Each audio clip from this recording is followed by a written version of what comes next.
Oye, Rubén, ahora que me des tu conclusión de Michoacán, está circulando un video donde apareces tú con Carlos Manso. ¿Nos puedes dar contexto de ese video? Y se escucha que tú le dices, cuídate, lo más importante es que te arrope el gobierno federal, etcétera. Sí, coincidimos en una entrevista, yo iba saliendo, yo le iba llegando, y bueno, eran los momentos en los cuales él irrumpió, vaya. Era una entrevista atípica. En la opinión por pública. Eso salen todos ahí, no estaban conspirando. Sí, no, fue una entrevista que... No es una campaña, como dice. Yo iba pues estaba saliendo la Raki de Constanzo, te estamos viendo ahí en la pantalla, Rubén y alguien más, no me acuerdo, y Manso. Y debe ser un martes, porque esos martes es cuando me entrevistan a mí, y él llegó a grabar un programa que tengo entendido que salió después, y alguien nos filmó de alguno de los equipos, y ayer se empezó a circular en Michoacán. Y pues le dije mi experiencia, es cuídate, porque el crimen no tiene palabra, porque es falso eso de que si me meto, no. Ellos van a ser siempre irracionales y suprimir a las personas, van a matar a las personas.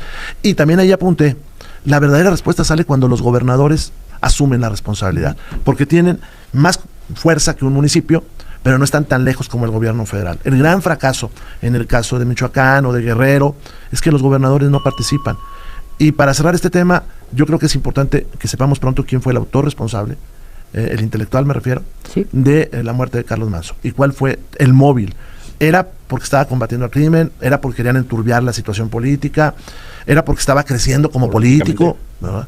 ¿Era porque hizo alguna cosa que que molestaba? Que molestó. ¿Por qué se hizo? ¿Y a quién? ¿Qué molestaba a quién? Y cuidar a los actores políticos de esa región, todo el país, ¿no? Pero de esa región, porque otro crimen sería el acabose. En Morena se ha combatido la impunidad, y en este caso no va a haber impunidad. La respuesta a la pregunta que yo hice aquí al terminar la mesa de la semana pasada fue, ¿quién se beneficia con la muerte de él? En torno a eso, vamos a ver que no va a haber impunidad. Pues yo creo que el público lo va a comenzar a ver, quiénes se han beneficiado o quiénes han intentado beneficiarse con la muerte de él. Yo eso lo dejaría al público, es muy pronto para saberlo, pero ya se empieza a ver quiénes pretenden beneficiarse con eso. Ahora, los gobiernos anteriores, Azucena, fueron los que provocaron la crisis de seguridad en Michoacán. Eso no fue por generación espontánea cuando llegó el presidente Andrés Manuel. Los vínculos del gobierno federal a través de García Luna, por ejemplo, en donde el presidente era de Michoacán y tenía a su secretario de seguridad involucrado sirviéndole al narcotráfico, por supuesto que generó estas condiciones que ahora Morena ha comenzado desde el gobierno del presidente Andrés Manuel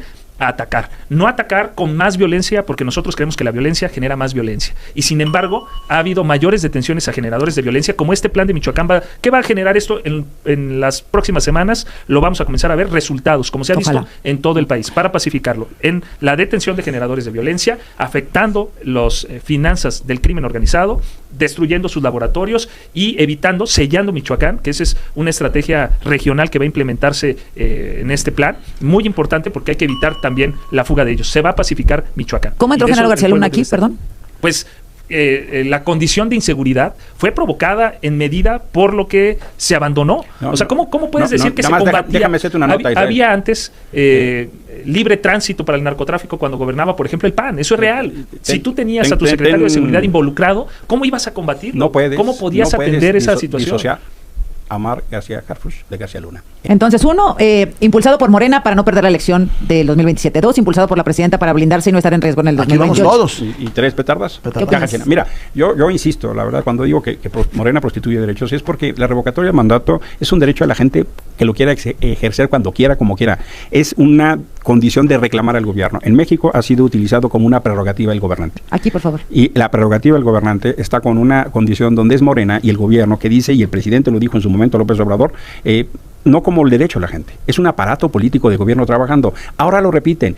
Lo que pasó anteriormente es que violaron la Constitución para hacer campaña de manera ilegal y los senadores de Morena pegaban letreros y sí, violó la ley y qué me importa. Y se fueron al tribunal y no les importaba porque lo que hacían sistemáticamente era violar la regla de que el gobierno no se metía a las elecciones. Otra vez van a reeditar esa condición donde el gobierno se mete de manera impúdica y asquerosa hasta dentro de la urna. Y también es una condición donde no hay un fenómeno de gente organizada, sino que es un proceso de un partido-estado que se quiere atascar de todo. La única constante de la oposición es la incongruencia. Un día te dicen una cosa y al otro te dicen otra. Eso yo lo dije desde cuando la ley. Cuando se propuso la revocación, decían, no, va a costar, ¿por qué vamos a ir? ¿Cuánto le va a costar al INE? ¿Cuánto le va a costar al país hacer una elección? Y armaron todo un escándalo en el momento que el presidente Andrés Manuel presentó esto. No, que se junte. ¿Qué pasó con la reforma al Poder Judicial? Lo mismo. ¿Por qué la van a hacer en el 2025? No, que se haga hasta el 2027. ¿Cuánto nos va a costar? Y ahora que se les dice, ok, a ver, primero es cierto que dicen que el gobierno está afectado y que la gente, que el pueblo está en contra del gobierno, pues demuéstrenlo en las elecciones.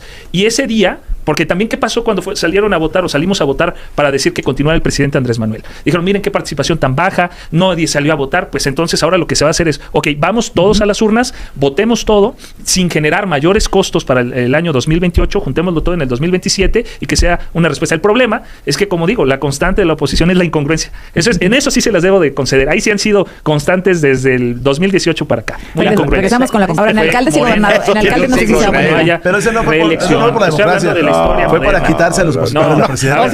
Yo estoy de acuerdo que haya revocación hasta en gobernadores. ¿Cuál es el problema? Debe de haber también, los gobernadores se deben de someter a la revocación. El problema es que siempre están sometidos a una crisis electoral. ¿Cuál es el problema? El problema es que para enfrentar la seguridad hay que dejar a un lado la popularidad. ¿Por qué López Obrador no enfrentó al crimen organizado? No, permíteme. ¿Por qué López Obrador no enfrentó al crimen organizado? Porque le gustaba caer bien a todo el mundo. Tan es así que por eso ganó todo el occidente del país. ¿Por qué López Obrador no enfrentó al crimen organizado? Ustedes porque creen, trataba de abrazarlos. O sea, fíjate lo que está diciendo Rubén, que según el presidente ganó porque no combatió al crimen organizado, cuando es una de las cosas que más le duelen al pueblo mexicano. La inseguridad es una de las prioridades que tiene el pueblo de México. ¿Pero cómo lo combatió? Y se está atendiendo. Por eso, imagínate la victoria tan grande que tuvo y ha tenido el movimiento. Y seguramente en el 27 van a perder, les adelanto, muchos estados ya veremos la oposición. ¿Por qué? Porque en la vida real las personas han visto mejorada su calidad de vida y han visto también disminuida la inseguridad, aunque sea ahorita la narrativa, porque, a ver, la derecha tiene, o la oposición tiene una posición tan complicada de defender, porque ellos defienden los intereses de unos pocos.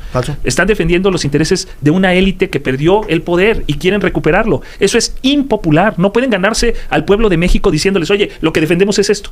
Y utilizan estas artimañas de generar una percepción mayor de inseguridad. No estoy diciendo que no haya inseguridad en México, sí la hay, se está combatiendo, pero recientemente la oposición se ha dedicado exclusivamente a generar una mayor percepción de inseguridad para ver si así el pueblo de México los voltea a ver otra vez como opción. Pero hay que recordarle al pueblo de México, que es muy sabio, que cuando ellos gobernaron se aliaron con el crimen organizado desde lo más alto del poder.